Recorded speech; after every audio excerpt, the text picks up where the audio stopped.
After a long, hard day at work, it's time to unwind with the two guys that are always wound up.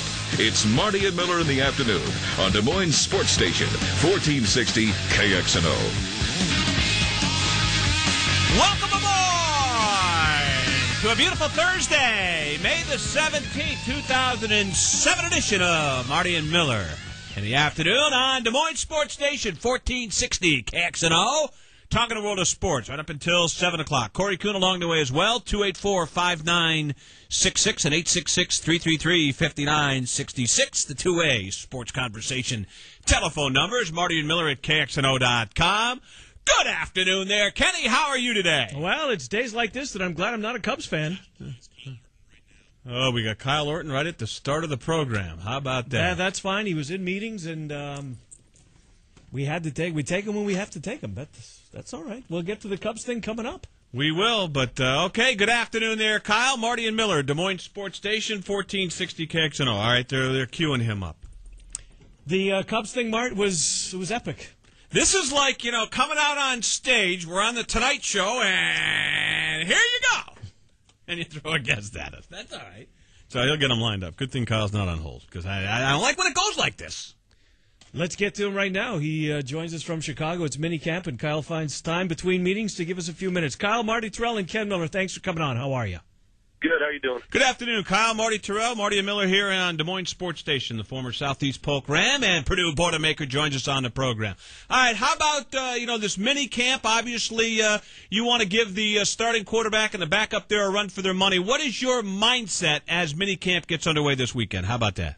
I think I've really made a lot of strides in my game, throughout the off season. So, first of all, I'm just excited to get back on the field and see how far I've come. But I think I'm really in good shape and playing the best ball of my life. So I should have a good minicamp.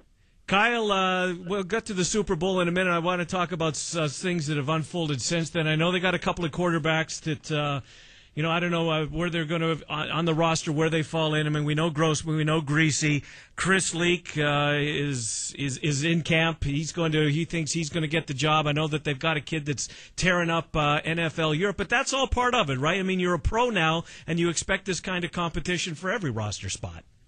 Yeah, I mean, that's just the NFL. I'm not worried about my job. I'm not worried about making the team. I think I'm in great shape and where I'm at.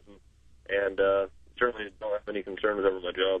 Kyle, are you married to the idea of Chicago? I mean, I got to think you and your agent once in a while have to pick up the paper and look around, sniff around some other NFL rosters and kind of looking for a seam. I mean, you're too good to be sitting around carrying a clipboard. I got to think that has not happened more than, maybe a couple of times. But does part of your mind want to wander? Do you have a wandering eye at all at other rosters, given the fact that you do want to play after all? Yeah, I do want to play, and I don't know if that's going to be in Chicago or not.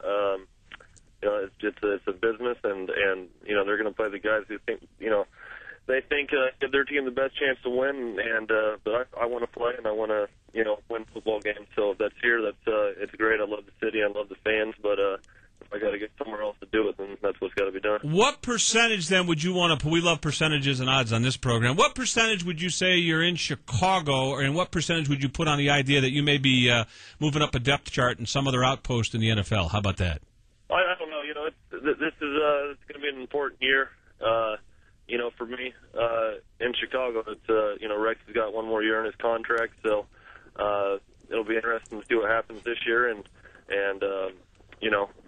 I'll know a lot more after the end of this year, but I can't really say what I'm thinking. We're speaking with Kyle Orton for the Chicago Bears. Kyle, you lived through it. You had they were given the starting role in your rookie season. I think other than Ben Roethlisberger, no other rookie quarterback was responsible for as many victories. Grossman comes back in. Then last year, you see Grossman, and you read about Grossman, you hear about Grossman. We need to change the quarterback. He's not going to be able to take us to where we need to go from the fans. As a quarterback on that roster, watching the starter go through what he did off the field as far as some of the fans, what was that like? I think everybody's been through it. If you play long enough, and especially if you play this position, you're not going to make everybody happy. But he won a lot of games, and didn't play well all the time, but he played well a lot of the season. But if you let that stuff get you, then you're in trouble because, it's going to happen. At some point in your career, you're going to get booed and you're going to, have people asking for your job, but that's just the way it goes. Kyle, we've talked to some people that have been around that clubhouse. You've handled it well here a little bit. Where's your level of motivation right now? Are you as motivated as ever when you're standing there third on the depth chart? Where would you put your motivation level at right now? I think last year was tough for me. It was the first time really in my life that I had been the guy and playing and starting. And, it's tough being 3 when you're not going to play and going into the games. It's knowing you're not going to see the field, it's a tough situation. Sure. But I think I've kind of taken a step back, and right now I'm motivated as ever. I just want to get back on the field and really looking forward to the preseason and showing, not only myself but teams around the league and our team. The Bears, obviously, showing them how I can play. Kyle, tell us about the whole Super Bowl experience. I mean, from the time you clinched the NFC Championship over New Orleans till the time you get down to the Super Bowl, all the stuff building up, and then the game itself. I mean, I know this is probably somewhat unfair in a couple of minutes to sum it up, but try your best for us if you would.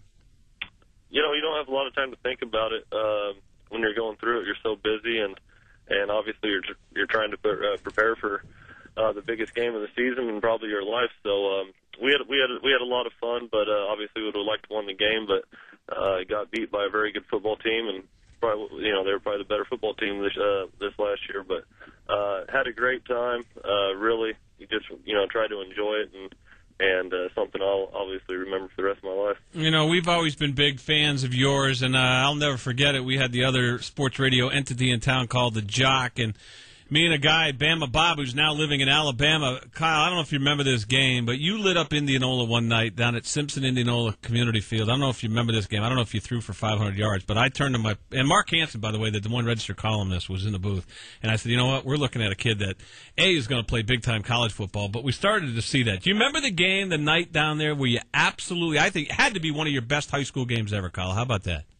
Yeah, I do remember that, and always had a lot of good memories from Southeast Polk and, playing back in the CIML and stuff. And I still, stay in touch with my high school football coach, Kent Horseman. We're still good friends, and him and my dad are good friends. So it's, I love getting back to the central Iowa area and kind of reliving those high school days. Well, when you were at Purdue, your senior season, ups and downs. I mean, you threw for so many yards against Indiana.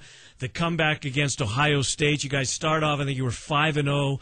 The fumble against Michigan when you're leading the team back down the field, I thought that you were going to be able to knock them off and keep that unbelievable season going. And then it kind of got a little knocked off track to the point that I know that was reported that you had a hip injury, but I was disappointed as hell, Kyle, that, you come back to your home state, the final opportunity to play in the state of Iowa, and you didn't get an opportunity to play against the Hawks that day. Did that stay with you at all? I couldn't play that game. I was hurt, and probably shouldn't have played the week before either. But it's kind of disappointing. Each time I went back to Iowa, I was hurt my senior year, and then sophomore year got a bad concussion that knocked me out of the second half when I was really playing well. But hey, that's life in the big city. I guess it's just how it goes. Well, I call you the comeback kid, Kyle, because you not only that, you lost your job at Purdue and you came back and won it. You also lost your NFL job, and I got a feeling you're going to play again. So please speak to the youngsters that listen to us about adversity that you saw at every level of athletics. You have had the greatest things happen to you and some of the toughest knocks, and yet the resiliency and the ability to bounce back to me is very admirable. Talk about that if you could. I mean that's just sports in general, especially playing quarterback. There's a lot of good players out there, and especially I'm playing against the best defenses in the world, and you're not always going to play well, but I got a lot of confidence in myself, and right now I'm not playing, but I've got a lot of confidence that 3-4 years down the line I'm going to be a top quarterback in this league. Kyle,